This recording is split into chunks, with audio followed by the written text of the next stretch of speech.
The Friday Rugby Preview with Stuart Cameron.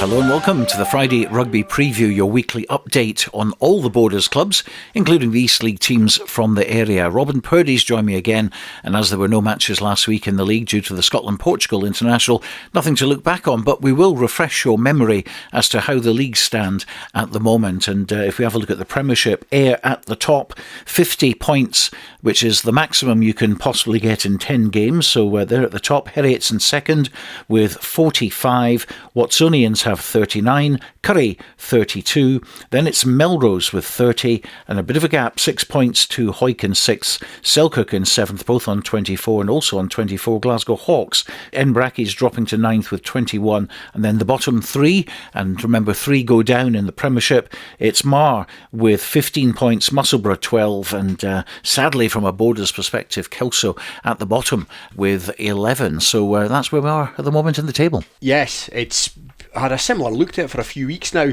Stuart, Ayr, as you mentioned, perfect 50 points. They look on a different level, as we've said so often. But Heriot's still on the coattails, 5 points behind. Watsonians still where we imagined they would be, sitting in that top 3 and starting to take shape in the race for 4th now as well. Of course, Currie, for me, still the favourites for that, but Melrose probably surprised a few people, me included, with how well they've gone this season, and they're in the shake-up for that. And Hawick and Selkirk probably think they've got a squeak of a chance as well. Probably for me, Hawick will need to beat Melrose tomorrow if they have designs on that 4th place. But yeah, at the bottom, the 3 are just cut adrift a wee bit now.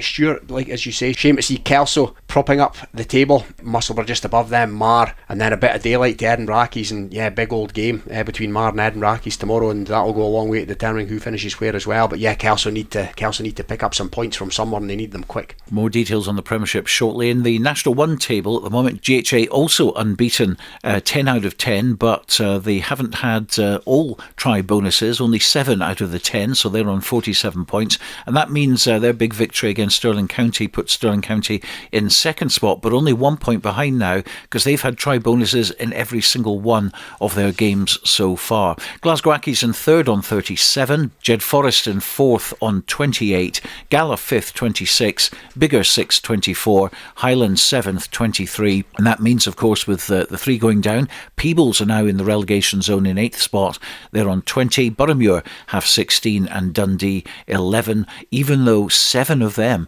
were actually through try or losing bonus points. So again, a bit of familiarity certainly in the top 3, always going to be those 3 teams, GHA, Stirling County and Glasgow Accies at the top end. Yeah, definitely. It's been like that all season, and it's now down to 2 essentially, for me at least.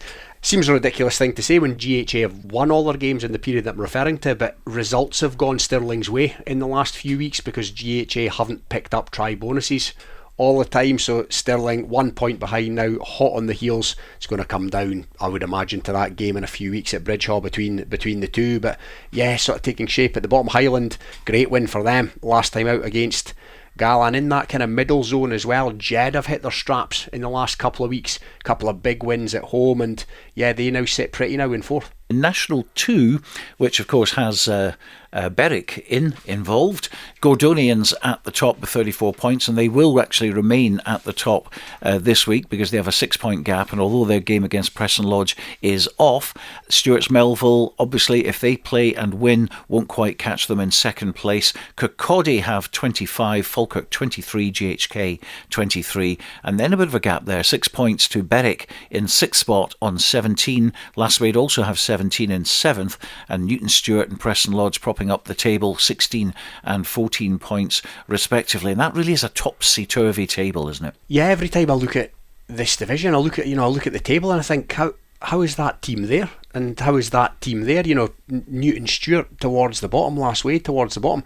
Gordonians 6 points clear at the top. I think they finish 5th last season. What's happened there? Boys from Aberdeen Grammar or what? I've absolutely no idea, Stuart. But fair play to them. They've got a bit of daylight at the top there, and yeah, as you say, it's very topsy turvy. And from a Berwick point of view, they're in that sort of group of 4 at the bottom, and too early to say it's a 4-2 situation. But Berwick will just be looking over their shoulder to see what's happening behind them. Well, before we get into the weekend's club matches, you may find over the next hour, if you're listening back to this on Friday night or Saturday, that some of the games we will be discussing will actually be postponed to a later date because the weather has been bitterly cold for the first time this season. We're expecting a lot of games will be called off. Some already have fallen foul of the weather. We'll tell you about them very shortly. Sub-zero temperatures, the main issue. And to be fair, so far we've actually had a good run, haven't we, this season? I was just going to say exactly that, Stuart. We've had a really good run weather-wise.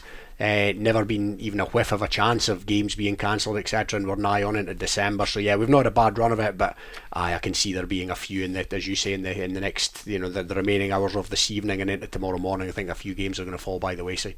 There's this big debate as well of when do you actually call the game off. I mean, it's one of those things, isn't it, that to give people a chance to change plans effectively for the weekend, a Thursday night or an early Friday is probably preferable. But of course, some clubs do leave it to Saturday morning, hope for a bit of a break in the weather in terms of a thaw in this case for this weekend. But we also have to factor in some clubs have lunches and they don't want to cancel until the last minute because they want people to be there. It's a tricky one, particularly as you say for the clubs that are having lunches and social functions, etc. But I think it's different nowadays to the days of yore. I mean, when I used to play, there wasn't weather apps, there wasn't weather that you could get hourly updates at the drop of a hat. I think clubs now have to be realistic. If you're looking at your pitch today and you're looking at the forecast tonight and it's not going to get above zero tonight or into 3, 4, 5 degrees in the morning, then it ain't happening. So you've got to give the opposition the chance that if they've got a bus booked at the thick end of £1,000, that has to be taken into account. And do you just crack on with your social function regardless? But yeah, it's different now because clubs have the ability to see what the weather's, it's much more accurate now, and it's, you're not sitting at 10:30 at night waiting to see what Michael Fish is going to say. You're on the app all the time and you can get a pretty accurate picture. So clubs just need to be respectful to everybody, their own fans, the opposition, and those that are paying for buses, all that kind of stuff, those that are making travel plans, and just take a view on it in enough time. You did mention the buses, and that is a really important thing as well because they ain't cheap. Oh no, somebody said to me the other day that they'd be looking at £900 or whatever it was. Now I'm not involved in an admin capacity with any club, but I don't suppose you can phone up at midday on the Saturday to the bus company and say, actually, don't send your driver, we don't need you. You're going to get pinged regardless for it then. But if you give enough notice, obviously it'll be in the contract that you can give 24 hours notice or whatever, I don't know, but I would imagine. So yeah, you got the cost of these things nowadays, it has to be taken into account. We must mention last Saturday from a Borders point of view, Gregor Townsend, Scotland's second string, with a few exceptions of course, comfortably beat Portugal. Darcy Graham, Patrick Harrison, Rory Sutherland all played their part, with Darcy equalling the top try record for a Scot on 29 tries now. Yeah, it's great to see. He's a remarkable talent, and he's a credit to this region. He really is. And yeah, him and Big Duan, they've been battling out in recent times, and they're going to continue to battle it out over the coming months and years ahead. And I would imagine that both will be absolutely delighted nowadays if they get called up against lesser opposition, whereas previously they might have thought, well, Portugal, I might get the afternoon off along with the other big hitters, but I would imagine these boys want to play every single game, the Portugals, the Chiles, the Japans, all of them, to try and forge forward in that race to see who's going to end up at the end of their careers as the top scorer.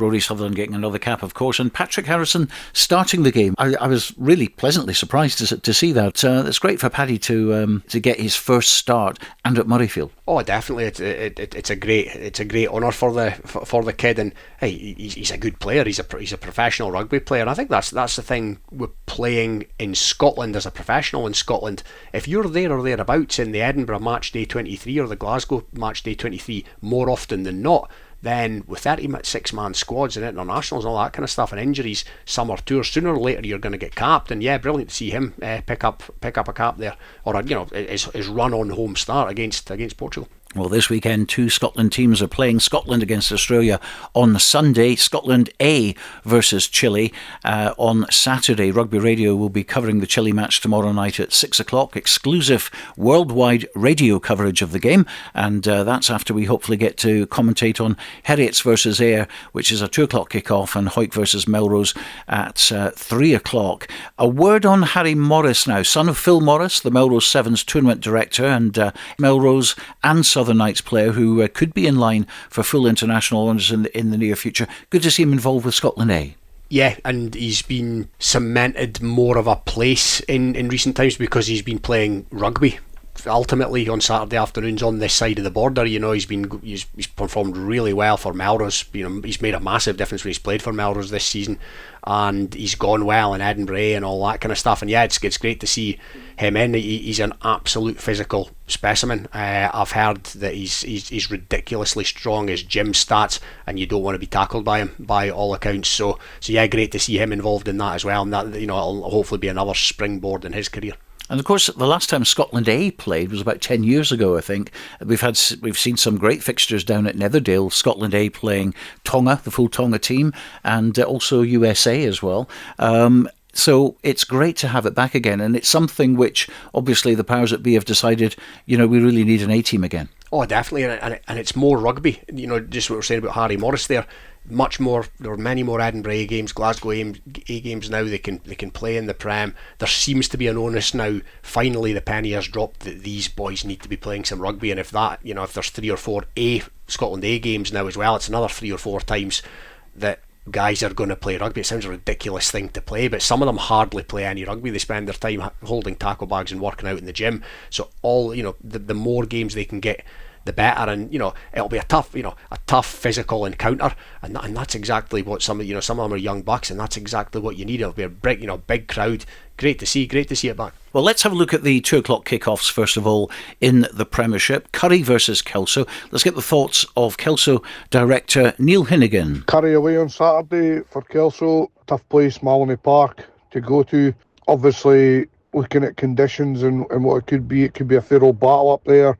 Currie are coming off the back of some really, really good results. They're in very good form, and they look like they're hitting their straps at the right time. So the challenge is there for us. Performance against Heriot was good and encouraging. Managed to take them all the way to the 80th minute. So if we can get a performance similar to that, then who knows? We may come away with something up there. So that's a real positive for us. Need to try and keep that performance level up. The team will be fairly settled from what it was against Heriots. Fortunately, Terry Logan is out. He has picked up an injury playing for the Sharks, along with Fraser Murray. They both had a run out on Friday past and both picked up fairly serious injuries, so they'll be out for a while. So that's a shame for them, but wishing them all the best in recovery. And that means that Dan Gamble will start and Ashton Asante will cover prop from the bench. Apart from that, everything's pretty much the same as it was against Heriot. So the big thing that stands out there, Terry Logan is out. It's one of those things, isn't it, that if he's injured in a big game, then you kind of think, well, that's part and parcel. When it's playing for the Sharks or whatever, it's again another debate, isn't it, of what do you do? Do you put them in cotton wool or do you give them time on the pitch? Terry maybe needed rugby, and also there's the player's decision as well. He maybe stuck his hand on them and said, look, I really want to play on Friday night, and it's just unfortunate. It's really unfortunate.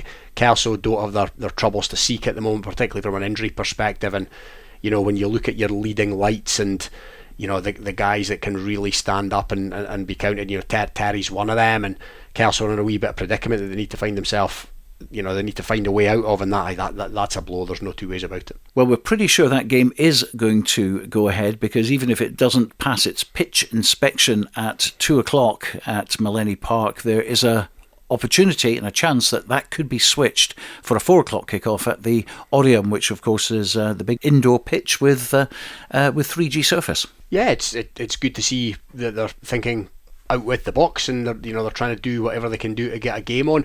Possibly suits Currie more than Kelso if it goes ahead, but I think looking at it from Kelso's point of view, Stuart, they've got Currie away tomorrow, they've got Watsonians away the following week. They've had a really, really difficult run of games. Heriot's last time out, So, I'm not saying you write those 2 games off. If they can pick up anything from those 2 games, then absolutely hallelujah. But then they're into 4 very winnable games, but 4 winnable games, and those are the games they need to pick up points in if they're gonna climb up the table. Musselburgh, Selkirk, Hawks, and Marr.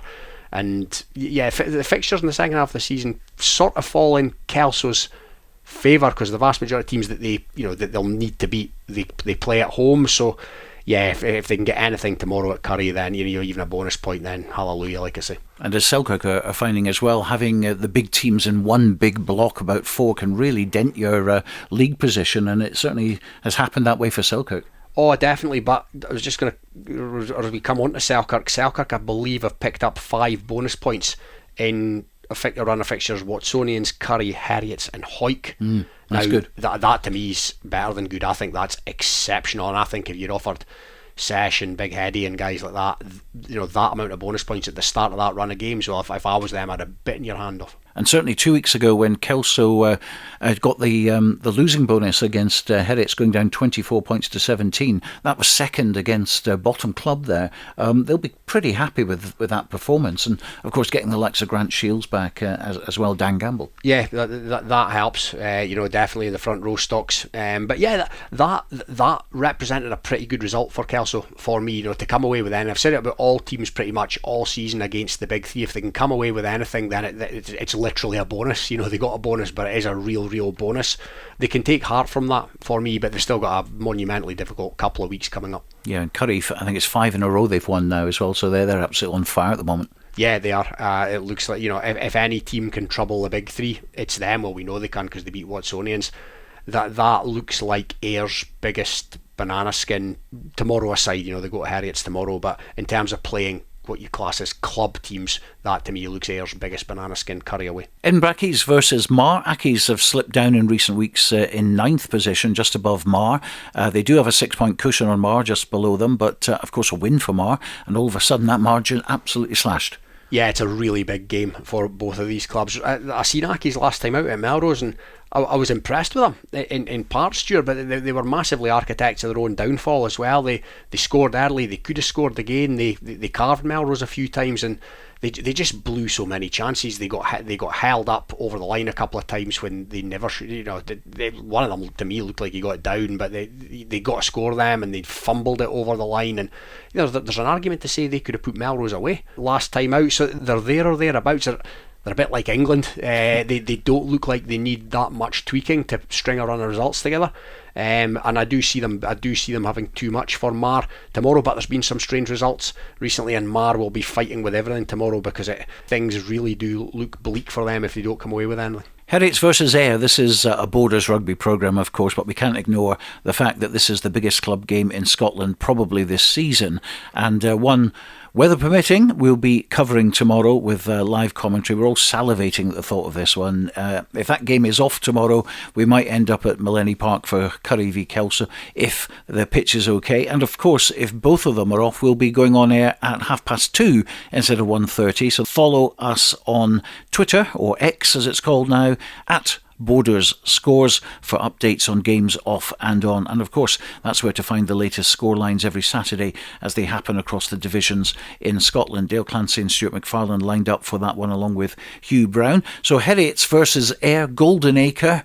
What's your thoughts? My thoughts are, it's a cracker. It's an absolute. It's got the makings of a real ding-dong. It's a super series game. Let's be honest. It really is. If Ayr are going to slip up somewhere, it's probably either tomorrow or possibly at Millennium. If they can come through tomorrow with 5 points, then they're nailed on to finish top for me. They're pretty much nailed on anyway, in my humble opinion. But it's a big old game, and both teams will be really up for this. I can see Ayr being really zoned in for this one, and Heriot will be as well, because if they have designs on finishing top, they need to win tomorrow. Now, in the media and, of course, punters' point of view, we've been talking this one up since the fixtures actually came out, which was a long time ago. For the clubs themselves, the typical reaction you get is, well, we take it one game at a time, and they probably haven't really been thinking about it till this week. No, but they'll have had, both teams will have this marked on the calendar since the get-go. Let's be honest. And I said at the start of the season, if Ayr go through the campaign unbeaten, I wouldn't be surprised. And if Heriot's only lose to Ayr, I wouldn't be surprised. Now that's come unstuck a wee bit because Watsonians beat Heriot, but Heriots have been okay other than that. So yeah, it's just a massive game. Prediction wise, yeah, I can see Ayr coming away with the spoils. Of course, it's not going to be easy for them. It's their biggest challenge of the season, but they just look a wee bit of a class apart at the moment. Of course, they did struggle against Watsonians. They were actually losing that game. And then, of course, they managed to get the 4-try bonus in the second half. So they're the sort of team that if they have a bad first half, like they did against Selkirk, for instance, they really up the ante in the second. Vice versa, of course, they've blown clubs away in the first half. Oh yeah, they found a way to work it out, and that's almost the hallmark of a good team. They were in a wee bit of a hole at Selkirk, and they were a wee bit of a hole at Watsonians, and they found a way to win, and they found a way to score 4 tries as well. So they've just been so impressive. But looking back to when Heriots went to Watsonians, I fancied Heriots to put them away, and Watsonians, for 40 odd minutes at least, blew Heriots away. So there's definitely stuff that can happen there. But yeah, it's just the makings of an absolute belter tomorrow. And Hawick versus Melrose, the huge derby, bragging rights, valuable points, both on offer. We're going to hear from both head coaches, Scott Wight from Melrose, and first let's hear from Graeme Hogg. It's been a long couple of weeks for players and coaches after our poor result against Ayr up at Milbrae. We say a poor result. We felt like first half we really competed well with them. We were disappointed to go in at the break 24-7 down. Ayr scoring just before half time, and us probably leaving 3 or 4 scoring opportunities out there, mainly down to our inaccuracies. In the final third and second half, we got punished, especially physically, especially right after the break. Ayr came out and physically dominated us, so that's something that we've spoke about at length over the last couple of weeks. As I say, it's been a long few weeks without having a game last weekend, but that's gave us some good preparation time to welcome Melrose to Mansfield this coming Saturday. Obviously, weather conditions are against us at present, but boys have bought in well to what we've tried to do in training this week without being able to be out on field. So we're looking forward to what Melrose will bring us this week. We're buoyed by the return of Connor Sutherland. Is going to be his first appearance of the season with a knee injury sustained last season. So he's obviously been operated on over the last few months. Yeah, we're really looking forward to what he'll bring back to the group. Also, Hector Paterson's available this week as well, so brings us that little bit more experience in the squad as well. So as I say, looking forward to it. Hopefully we get the opportunity to play another border derby, and here's hoping for a good result. Frustrating time of year, I dare say, with the weather, but everybody's in the same boat. You go from 2 great victories, Marr away and Edinburgh is at home, and you're keen to build some momentum, and then obviously Peebles game called off last week. So it's important that we get the training right in terms of the balance of conditioning, keeping boys topped up fitness wise and stuff. But look, we're in a good place at the moment. We're really looking forward to Saturday, which will be another challenge going across to Hawick. In terms of the last couple of years they've been at the forefront of the leading club team within Scottish Club Rugby. So and it's also a border derby chuck in the mix as well. So look, boys are hugely looking forward to it in terms of where we are. This week Alan Ferry will come back from injury, which is great. So he's available for selection along with Dylan Coburn and Ben McLean. They both returned after long-term injuries on the bench for Edinburgh. So they played against Edinburgh, which is good. They've got some game time under them, and Al will return this week. So backline will remain the same in terms of Edinburgh. So BC, Luke Townsend, Struan and Rowley in the centres, Declan and Currie on the wings with Morgan at fullback. And then the forward pack, we're obviously still in a position that we've still got to finalise that 3 middle rows in terms of Angus Weir, Angus Runciman, Dylan Coburn to go between. And then we've got Alan Ferry coming into the mix with Finlay Sinclair, Craig Fairbairn, Will Ferry, Rory Lindsay and Elliot Ruffin. So there's plenty of competition for places up front. So, really looking forward to it. It will be difficult, of course, and it's important. But, what we're working on is just being consistent over the 80 minutes, which we're getting closer to. But look, there's still huge room for improvement as well in terms of where we've been. So, for us, it's just about focusing on ourselves and the job in front of us. And that's Hawick at the weekend. And yeah, just being more consistent over the 80 minutes. So there'll be a pitch inspection for that one, probably 10 o'clock and then 11 o'clock and then 12 o'clock. They'll leave it as late as possible because the temperature is going to rise on a Saturday. It's how soon that's going to happen. So it's all in the lap of the gods, really. But if it does go ahead, heavy pitch, obviously, who's that going to suit? Oh, that's a good question. Historically, I would have said Hawick, but Melrose, as Scott alluded to there, Melrose got plenty of grunt nowadays as well. Melrose are almost more of a forward orientated team at the moment because of the personnel that they have there, the huge strength and depth that's come about this season. So yeah, I think I don't think the weather would enhance any particular team's chances. I think it would, it would add to the intrigue of the fixture. I'm there tomorrow and I'm really, really looking forward to it, as I always do with games that I find hard to call. This is, again, it's just got the makings of such a classic border ding-dong, the old steam coming off the scrums and freezing cold, and there's a big lunch on, and it'll be dark, and yeah, I just can't wait for it, to be honest. But yeah, Al Ferry coming back for Melrose is absolutely huge. He's a specimen, so he'll be chomping at the bit, no doubt. But speaking of specimens and guys that chomp at the bit, Connor Sutherland coming back for Hawick. We've referred to him as the hitman before, so if that pair collide somewhere along the line, then we'll probably hear it at the back of the stand. But yeah, here, fingers crossed, toes crossed, here's hoping it's on tomorrow. And of course with Hawick, they seem to have that edge against a border team, don't they? They've beaten Selkirk this season, they've beaten Kelso this season, they're out to get Melrose as well, and that bragging rights and everything else, it's so important. While this season they've had some bad results against teams outside the borders, when it comes to a border derby, they really do up the ante. Yeah, they do, and they've got that wee bit of an aura about them that's, that comes with the success that they've had in recent times. They've been, until this season, by far and away the best border team, so that that probably plays on the psyche of the other teams, either consciously or subconsciously. But no, I don't think Melrose go there with anything to fear tomorrow. I think Hawick will be desperate, because looking at the table, Hawick are they're 8 points behind Currie in the race for fourth. Melrose are in that race as well, 6 points above Hawick. So in all reality, if Hawick have designs on finishing fourth, they probably need to win tomorrow. Stephen Turnbull will be joining you in the commentary box for that one. Second half commentary of that match after the conclusion of the Heriot's Ayr game. Great fixture anyway, let's hope it goes ahead. Musselburgh against Selkirk. Musselburgh coming off the back of a win at Marr. Selkirk have had 5 losses on the bounce, but as you mentioned earlier, plenty of bonus points in there. Let's hear from Selkirk head coach Sesh Henderson. It's a massive game for us on Saturday up at Musselburgh. It's going to be tough because they've turned a corner and got their strongest players available now. So they had an excellent win at Marr last week. It's not easy to go through there. So we need to be at our best to come away with any kind of points up at Stonehill. But for this week, changes in the team is that we've got Hugo Alderson and Aaron McComb back at 9 and 10. They're available this week. A couple of positional changes is moving from 13 to 12.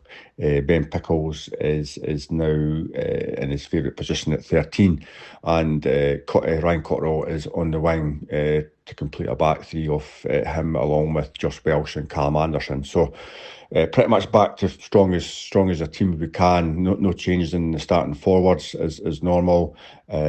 And on the bench, Blake Cullen is on the bench, along with Brodie Allen, who played really well last week, the last game out, as did Oliver McClimate, for an 18-year-old, just to be put in there against Watsonians. He played extremely well, and he'll get game time, as will the rest of them, on Saturday at some point. But for us, it's just about that mindset, getting away on the road and getting out there and performing against us. I mean, it'll be a strong Musselburgh team. But we need to get points out of every game, and look, we want to continue that. Weather conditions, we don't know what it's going to be like. It's okay up at the coast just now. I just stay about 4 miles away from Musselburgh, so it's probably about 0 just now. So there'll be a bit of ground will probably be pretty hard, but hopefully the weather continues to get a bit warmer, and then we'll just have to see what happens on Saturday. So a weather report from Sesh Henderson as well, on the coast there. The more you go kind of towards the Edinburgh area, the warmer it becomes. When I say warmer, it's only about sort of another 3 degrees, but maybe enough, particularly on the coast and the likes of Berwick as well, as we'll hear later, to get a few of these games on. Yeah, it might, wee bit warmer from a coming out the ground perspective, and when that wind chill picks up at Musselburgh there, I'm not sure how much warmer it'll be for those in attendance or the players. But no, here's hoping that, like everywhere else tomorrow, that there's rugby at Stonyhill tomorrow. And yes, Sesh is probably right that Musselburgh, they've turned a corner. Any team that's been struggling and go to Marr and win, that's a corner turning, absolutely. And that would have been a buoyant journey on the way back from there. And they're now off the foot of the table, and they're only 3 points behind Marr. So they've got a home game that they will deem to be winnable tomorrow.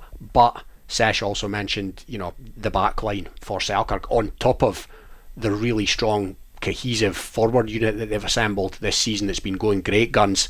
You look at that back three, Cottrell, Josh Welsh and Anderson, there's some serious rugby players there. You've got Grant Sutty in the midfield, and the big thing though is the halfbacks being back in harness, Alderson and McComb. Great news for Selkirk, and that's got the makings of a good game tomorrow because by the sounds of things both teams are almost nigh on at full strength. And Selkirk don't have a problem scoring tries. They do have problem at the back though, and Musselburgh, as we've seen in previous seasons as well, have been racking up try bonuses before, and looks like they're about to do that again. Yeah, we know Musselburgh can score tries, but you're right, Selkirk can score tries as well, and they have, on the face of it, been a wee bit leaky in recent weeks, but like I said before, look who they've played: Watsonians, Currie, Heriots and Hawick away, and they've picked up 5 bonus points across those games. That, for me, is an outstanding return, irrespective of the amount of points that they've shipped. So yeah, they'll be looking to pick up their first win in a while, after what has been a very tricky few weeks for sure. The other game in the Premiership, Watsonians versus Glasgow Hawks. Watsonians comfortably third, 7 points off the pace of Heriots, but 7 points ahead of Currie. Hawks 2 losses against the second and the fourth teams in the league, and they now have the third place team. So always a difficult run when you have those teams to play more or less back to back, and hard to then get back to winning ways again, which is the similar sort of thing for Selkirk. Yeah, but it can give a false sense of where you are in the table as well. Hawks have went pretty well for my money this season. They might have been more fancied to be further towards the foot of the table, but yeah, it just seems, as you mentioned before, a lot of these teams have a block of games where they just it's Ayr, it's Heriots, it's Currie, it's Watsonians. You see what you can pick up and you move on, and but yeah, tough one for Hawks through in Edinburgh tomorrow, and I would fancy a bonus point win for Watsonians. If Hawks can get anything, then they head through back along the M8 happy enough. On to National 1, Biggar host Dundee at 2 o'clock. Biggar in 6th, Dundee at the bottom of the table, 5 points adrift. And we keep mentioning Dundee and the fact that they can rack up points as well. Biggar, if any game's going to be on, then it's always at Hartree Mill, isn't it? Seems to be, yes. We've experienced that. We've used that as an emergency go-to in the past, and yeah, Dundee, you're absolutely right. They can rack up tries, and they racked up a few points last time out against Glasgow Accies, no less. So, but it's a tough place to go. It's a tough place to go in August, Hartree Mill, let alone when the weather's as it is at the moment. And Biggar will fancy a home win tomorrow. And Dundee, if they're going to clamber their way out of the bottom 3, they need to win games, and you don't see it being against GHA, and you don't see it being against Stirling, and so they're going to have to pick up away wins as well. So yeah, they'll be going all out tomorrow. Glasgow Accies versus Peebles, also at 2 o'clock. Let's hear from Peebles head coach Graeme Paterson. Yes, obviously our last game was a week past Saturday against Stirling County at home, and just reflecting again on that, a really good overall performance by our guys. We competed well with their semi-professional setup and well-conditioned and well-prepared guys, and the physicality was obvious from them, and that was relentless at times, but I felt really pleased with the way our guys stepped up defensively.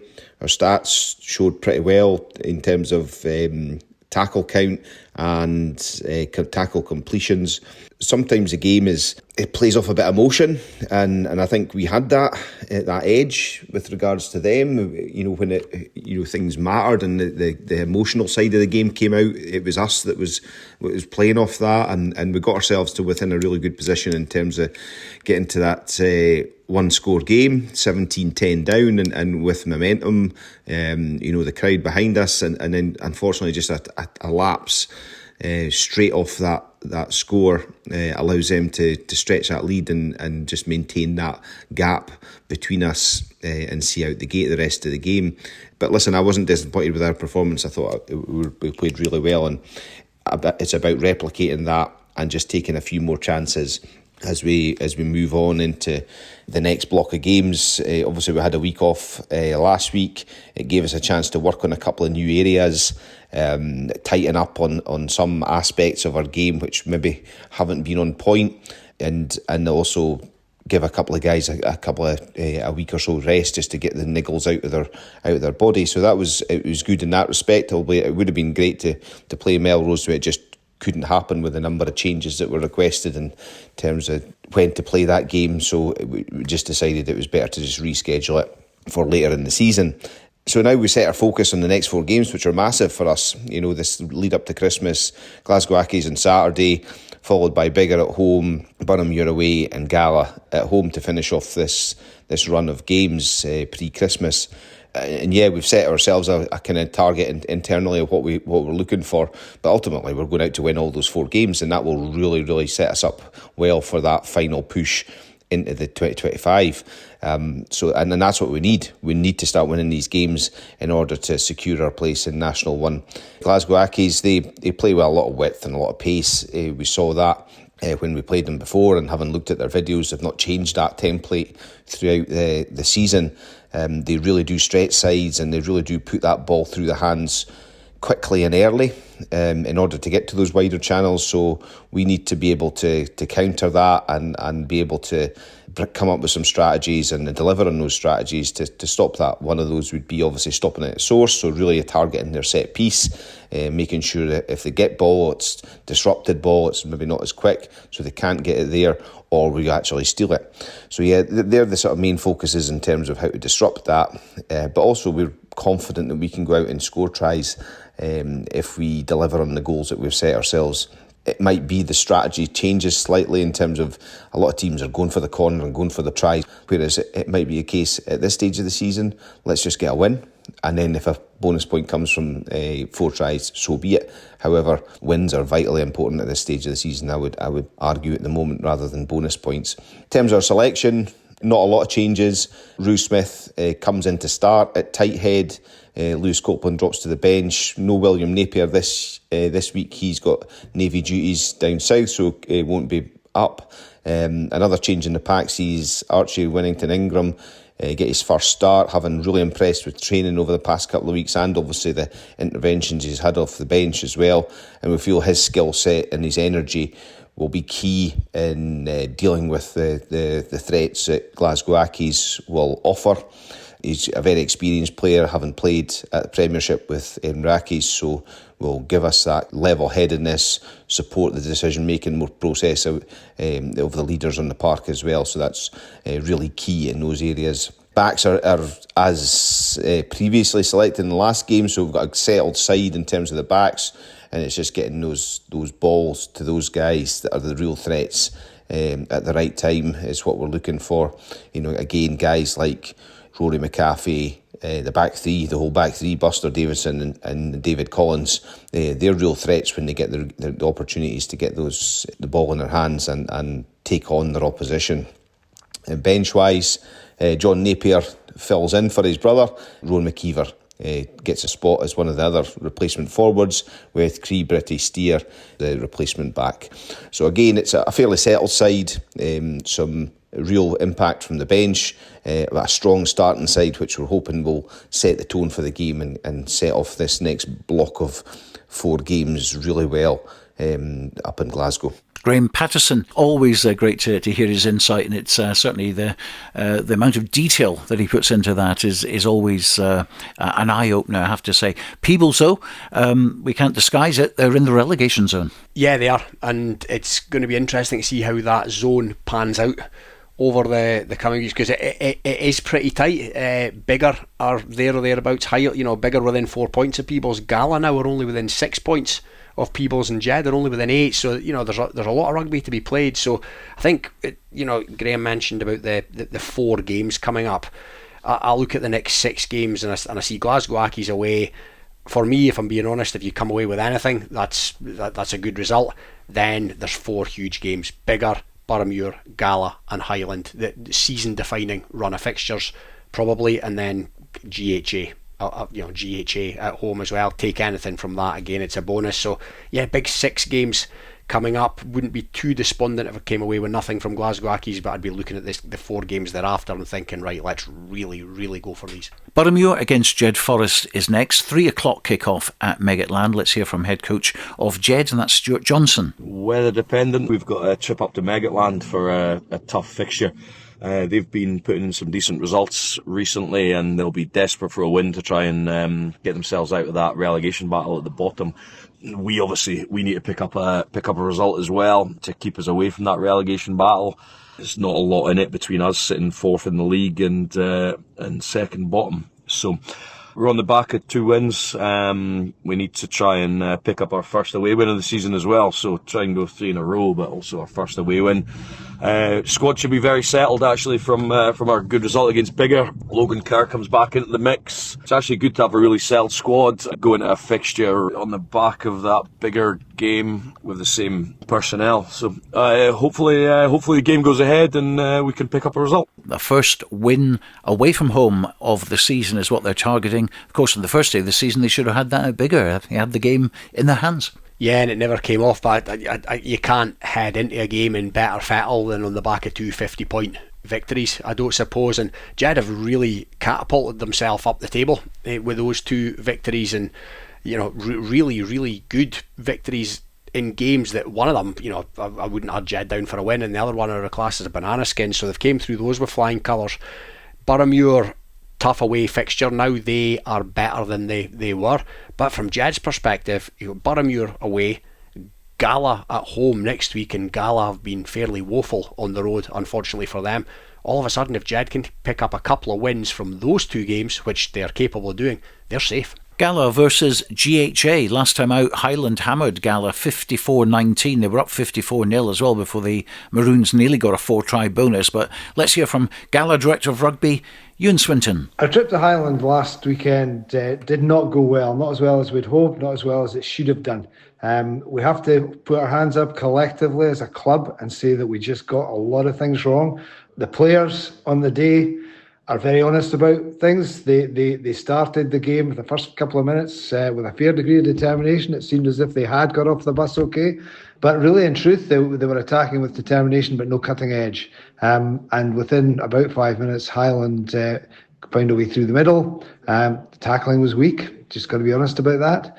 And that continued for the bulk of the game. The players are very clear and honest about where the blame for the result lies, or certainly their share of the blame. I don't ever believe that everything should be put on the players. We as a club act collectively, and we need to accept that collective responsibility, and we do so gladly. So the game didn't go well. The boys were not on it, and Highland took full advantage to great glee. Once the benches were emptied towards the end of the game, naturally enough, when a team is 54 points up, they switched off a little, and our guys started to do what we know they can do, and we're working towards a bonus point try at the end, and really we're quite unfortunate not to get it. But I guess we put ourselves in that position, and it shouldn't have happened. We move on to this weekend and the arrival of GHA in the Borders, and a real challenge for the team.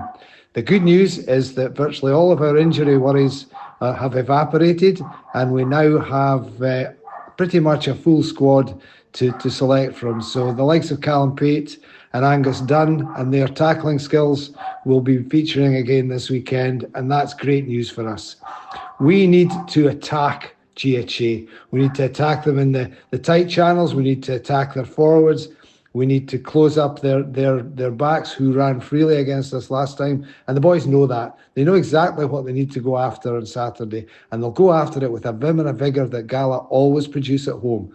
I am completely optimistic about the outcome on Saturday. I fully realise that we're going in against unbeaten league leaders. But I look at the statistics and the tapes of these games, and I do not see people who cannot be beaten. And I certainly don't see a team that Gala cannot challenge and take on. So we will attack them in the forwards. Our big back row will go after them. The tight 5 are strong as they've been all season for this game, and they will attack them in the scrum. And I expect us to do well in the scrum. If we go out and play in the way that we did perhaps against Stirling County after the first half hour, then there's no reason to think that we can't come through this with a very good outcome. We need to turn up. We need to be determined, and we need to show the guts and the blood and thunder determination to do well that normally typifies a home performance. Putting that on the road is a challenge for us, but that's one that we can work on. But if we produce a Gala performance at home that reflects the spirit, the guts, the determination, the skill set that does exist within this group of players, then I do think that we can certainly give GHA something to think about. We do see areas of threat, but these areas of threat are areas that we can attack. And the boys are not stupid. We do have our strongest tackling set back on the field for Saturday, so yeah, we'll see where it goes. Weather-wise, doesn't look brilliant at the moment, but the frost isn't too deeply in, so if the thaw arrives, then I'm hopeful that we'll get the game on. There was a suggestion of switching to 3G surface, but the Netherdale 3G isn't available due to a Gala Ferrydean game, and we wouldn't go elsewhere. It wouldn't actually be fair in Stirling County for us not to be putting ourselves in the very best possible position to do well on Saturday, given the tightness at the top of the league. So we go into Saturday chastened by a really difficult experience up at Highland, but at the same time, with the kick up the backside that often produces an outcome for Gala, and it produces a result. So going into Saturday, full of optimism, but fire and thunder coming to the game on Saturday, and we'll see how it turns out. Ewen Swinton, Director of Rugby at Gala, with musical accompaniment and also dogs involved in there as well. It is Westy, I do believe. But yeah, he had plenty to say, always putting a positive spin, which we like. Very hard to do that with a big defeat at Highland, but as he said, you've just got to park that. That was a bad day at the office. You have to look and concentrate on their home form. They've won 4 out of 5 games, and GHA have wobbled. Oh yeah, definitely. First of all, I'm just going to go run through a brick wall on the back of his speech, his Churchill-esque kind of speech there. Ewan, but he always shoots from the hip and he always speaks with candid honesty, and that's what we want to see. I was astonished when I seen the score racking up at Canal Park, because I'd been at the previous game. I'd been at Gala v Stirling, and Gala nearly beat Stirling. And they were sensational on the day, some wonderful individual performances. We gave them so much praise, and rightly so, and I just could not fathom how they've gone up there the following week and, on the face of it, capitulated so badly. So yeah, by the sounds of things, they have a bit to put right. GHA coming to town, I still think that Stirling will be looking at this game with hopeful optimism, and that seems ridiculous to say on the back of a 50 odd point defeat, but Gala, they're just a different beast at home this season, certainly, and that's going to be a tricky one for the league leaders. And Stirling, I think, will have one eye on that, knowing how they almost came unstuck 2 or 3 weeks ago. Now, the Stirling match against Highland, which is the other game in National 1, that has been called off, so they won't be taking any part tomorrow, which means we'll go into National 2 now. Berwick at home to Falkirk. Berwick are in 6th place in a 9-team lead, just 1 point above the relegation zone. Plenty of rugby left in the league as well. Here's head coach of Berwick, Paul Pringle. So this Saturday we'll welcome Falkirk down to Scremerston in the start of the second half of the league campaign. We know from earlier in the season how Falkirk play. They're a well-drilled outfit with some quite dangerous backs, so it'll be a quick game. But we've been preparing for that, and certainly we would hope to be imposing our game style on them. We're just keen to get back into rugby. We have had a 2-week break, and this is something that will be commonplace, I think, over the second half of the season. So what we have been doing is just using that time to work on some new things with the lads. It can be quite hard to keep training numbers up during those periods of time, but give the lads all credit. They're still turning up in numbers. The coaching team have been working hard to just bring in new things, keep it interesting and exciting for them, and credit to them. As I say, they've made our job easier by still turning up. In terms of our team selection this week, so we're pretty fortunate in that we're able to welcome back Jordan Jackson. Jordan had an ankle injury which has kept him out for a few weeks, but he's quite an explosive player for us, Jordan, and he showed this season and last that when he gets the ball in hand, he's a real threat to defences. So it's great to have him back. We've got Ben next stepping up onto the bench from the twos. He had a really strong showing down last week at Alnwick, and he fully merits his place there. and just adds a bit of extra danger on the bench. And then we've also got Callum Sim. So Callum's a 18-year-old back rower who just out the Colts, but is progressing really well. We're really impressed with him.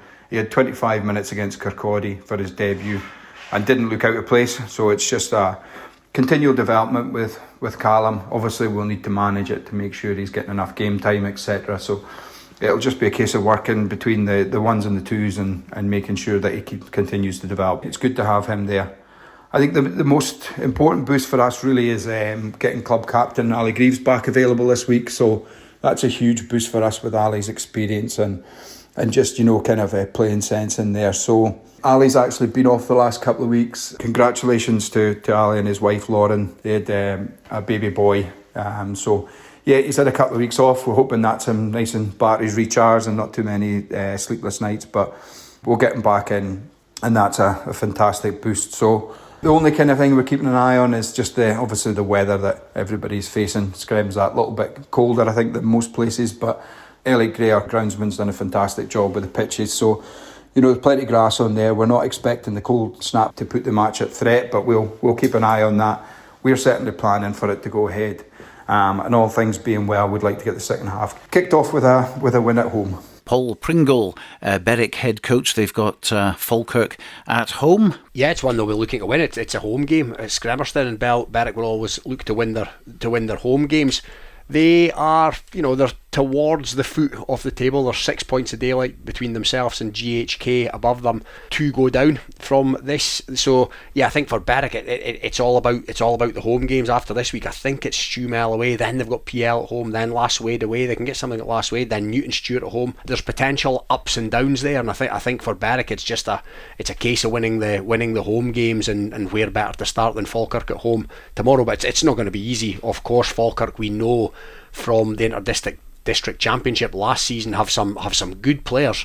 Weather, of course, could be a factor. It could be cold down there tomorrow. Gordonians against Preston Lodge, that's been called off. That's top against bottom. But of course, as we mentioned earlier in the programme, Gordonians' only defeat was in fact to Preston Lodge early in the season. But they won't be able to get revenge just yet because that game has been postponed. Newton Stewart against Last Wade, that's 8th against 7th. And GHK against Stewart's Melville, that's also a victim of the weather. In the East League, not such good news, I'm afraid. East League 1, Murrayfield Wanderers against Langham is on at the moment.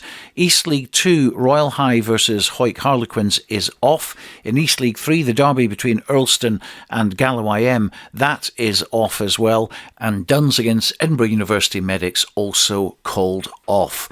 Hawick Lindeen, though, their match at Edinburgh Northern is still set to go ahead, and we can hear from Kieran Murphy. Just need to build on the other week at Duns. We had a lot of boys missing and a lot of boys stepped up, and we got a great result down there. A real confidence booster, and it just shows that the boys coming into the squad are more than capable of giving the boys that are usually playing a run for their money to actually get a place in the team. So a lot of the boys coming back in can't be disappointed if they're not starting this week because of what the other boys produced the other weekend.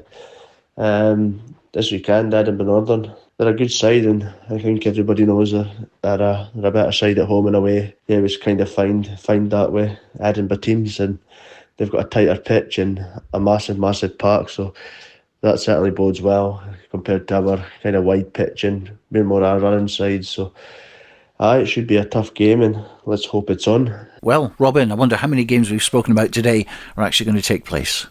I don't imagine it'll be many, Stuart, to be honest. I'll be pleasantly surprised if there's a smattering of games. Currie, Kelso at Oriam probably looks like the best bit. OK, well, that's it for this edition of the Friday Rugby Preview. We're on air at 1:30 tomorrow for Heriot's against Ayr from Golden Acre. If that's off, we could well be at Millennium Park for Currie against Kelso. If neither of them are on, we'll be starting at 2:30 with commentary on Hawick versus Melrose in the Premiership. But if that's off, then we'll be starting at 5:30 with a match that is guaranteed to take place. Scotland A against Chile, live from the Hive with Stuart McFarlane, Matty Douglas and Hugh Brown up there in Edinburgh. Of course, there's another possibility as well. If the game between Hawick and Melrose is off, we could go and do Gala against GHA. But it'll all be on our website. You'll hear about what our plans are tomorrow when things develop. It's all down to the weather, but hopefully we can bring you a full service on Rugby Radio tomorrow. Remember, keep monitoring the websites at rugbyradio.co.uk and bordersrugby.net. Also our Twitter feed at Borders Scores for latest details on call-offs. But for now, from Robin and myself, a very good night. The Friday Rugby Preview with Stuart Cameron.